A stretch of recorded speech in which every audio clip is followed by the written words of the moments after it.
Okay.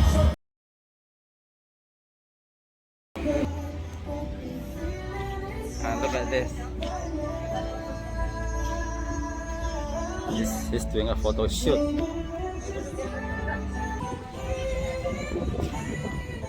อยากบอกให้คุณนั้นได้เข้าใจว่าทั้งดวงใจผมมีแค่คุณทำงานเก็บเงินไปสู่ขอคุณวันพ่อให้เพิ่งยก